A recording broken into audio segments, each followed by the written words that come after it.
Сегодня целых 10 крутых проектов, сделанных без токарного и фрезерного станков. Можно сказать на коленке, обычными домашними инструментами. Друзья, это необычное видео, без сверлений, шлифовок и сварки. Все очень кратко, быстро и по делу. У меня пока нет отдельной мастерской, она только строится. Маленькая мужская страна.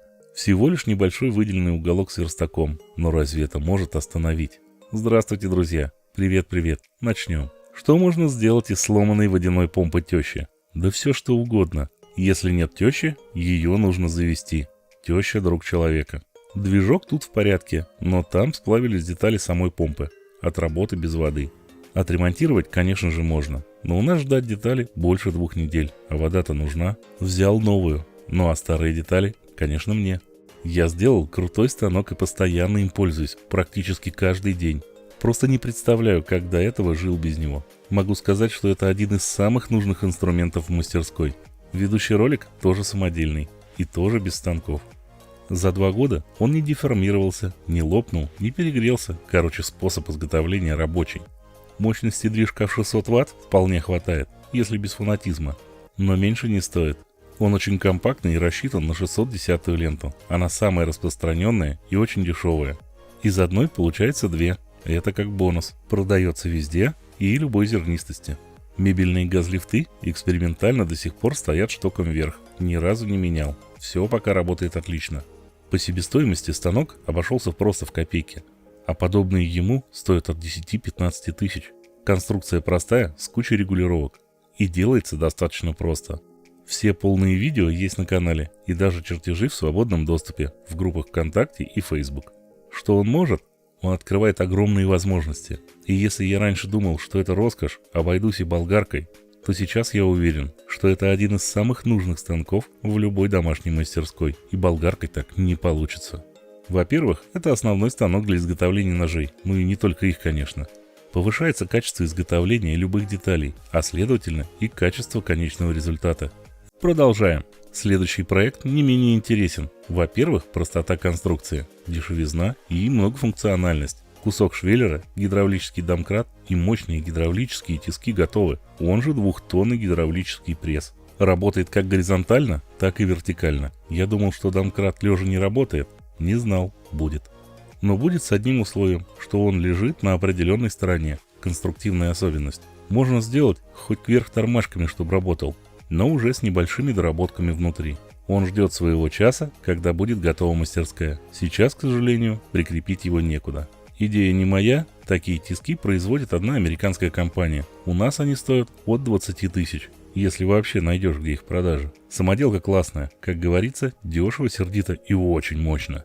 Еще одна классная самоделка, сделана буквально из подручных материалов. Длинные гайки, обрезка болта и небольших отрезков металла. Делается буквально на одном дыхании и расширяет возможности для творчества в мастерской. Она позволяет превратить любую болгарку в мощный гравер с гибким валом. У меня есть гравер, но при определенных работах у него не хватает мощности. Там всего 100 Вт. И он начинает бешено греться буквально через минуту. У 125-й болгарки в среднем оборот регулируется от 5 до 12 тысяч, смотря какая модель. В принципе, их хватает. Работает на любой скорости, как на самой маленькой, так и на полных оборотах. Короче, в домашней мини-мастерской стало на один полезный инструмент больше. Следующий проект. Сам инструмент не новинка, но у всех, что я видел, как у самодельных, так и в продаже, нет очень важной функции – это регулировка отклонения ленты. Моя конструкция позволяет это делать в нужных пределах. Из самого дорогого тут использовано 4 подшипника и мебельный газлифт за 80 рублей. Даже пружина и та самодельная. Ведущий ролик тоже собственного производства. Все по той же технологии, что и ролик большого гриндера. Быстро, просто и без станков. Очень крутую модификацию моей конструкции сделал Женя Матвеев, он же Доктор Дью. Он сделал ее метровой длины. Все отлично работает на любой скорости болгарки. Регулировка оборотов – весьма полезное дополнение. Такая насадка может добраться туда, куда не сможет добраться ни одна шлифмашина. И что немаловажно, она очень компактная. Вся конструкция расположена внутри движущейся ленты. Я делал еще одну модификацию такого инструмента. И как всегда, не как у всех. Тут уже решил совместить, так сказать, 2 в 1. Я изменил конструкцию натяжения и регулировки ленты барашком сбоку. очень удобно. Механизм предусматривает использование не только как ручной шлифмашины, но и как полноценный гриндер. Все универсально и быстро трансформируется, а при желании вообще можно вместо болгарки использовать другой имеющийся движок, например, от стиралки, и превратить его в стационарный станок. Все размеры всех деталей есть также в группах ВКонтакте и Facebook. А как я делал каждый проект, есть отдельное видео на канале. Ссылочки оставлю, конечно же, в описании и верхнем закрепленном комментарии. Кстати, вот эта пружина полностью самодельная. При изготовлении разных проектов я сталкивался с надобностью различных пружин. Купить или найти просто нереально. Особенно если она нужна определенной длины, диаметра, силы сжатия или разжатия. Осталось только научиться их делать самому. И желательно правильно, чтобы не ломались и пружинили. Теперь у меня даже у тещи в газонокосилке самодельная пружина. Подробное видео есть на канале, и оно пригодится не только для того, чтобы сделать пружину когда нужно, но и чтобы просто знать, как это делается в домашних условиях. Еще один незаменимый станок я сделал из очень старой дрели. Тогда еще у нас было свое производство. У нее двухскоростной редуктор, вообще как коробка передач. Жаль, скорости всего 2 и нет задней. Станок очень интересной конструкции, без всяких шестеренок и всего такого, с системой рычагов. Также есть регулировка хода высоты. Ну а в качестве пружины любимый мной мебельный газлифт. Очень удобная штука. Казалось бы, можно просверлить отверстие и держать дрель или шурик в руках. Но сделать это качественно, быстро, безопасно, а самое важное ровно и повторяемо, в руке весьма проблематично. Выбор такой конструкции нижней площадки был обусловлен простой чисткой после работы. Оказалось реально быстро и удобно. Раз — и все чистенько. Следующий проект напрашивается сам собой. Вы уже, наверное, поняли, что это будет. Без чего не обходится ни один сверлильный станок. Конечно, без вот такого ржавого бруска металла. Он весьма тяжеленький и сечением 50 на 50 мм. Крупный. Классные, точные, небольшие тиски. Вот во что превратился этот кусок железки. Как будто на фрезерном станке сделаны, да? Но тут он не участвовал. У меня его просто нет.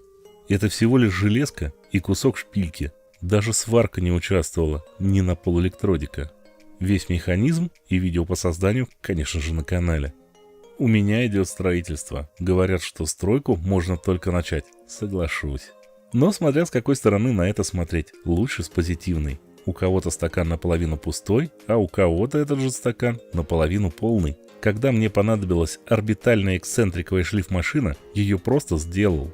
Такой простой конструкции я нигде ни у кого не видел. Насадка может работать как на болгарке, так и на дрели или шурике. А самое главное, быстро легко делается, моментально устанавливается и снимается. А по деньгам вышла стоимость одного подшипника, обрезков болта и гайки. Принцип работы: наждачная бумага закреплена на вращающейся оси, которая смещена от ведущей оси на несколько миллиметров. В результате каждая точка на поверхности шлифовального диска не движется по кругу, как на УШМ, а выписывает в плоскости сложные цилиндрические фигуры, поэтому после обработки на поверхности не остается следов.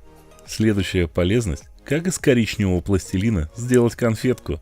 Обычные банки из-под сока ячменного солода и кваса.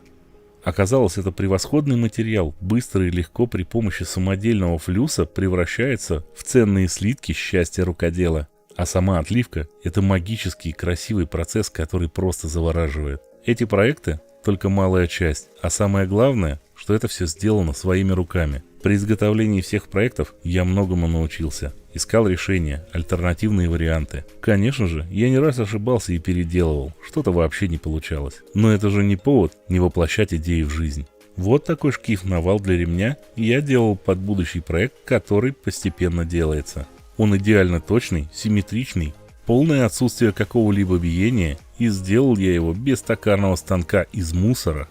Ребята, остальное вы знаете. Понравилось? Жду комменты. Не забудьте про большой палец вверх.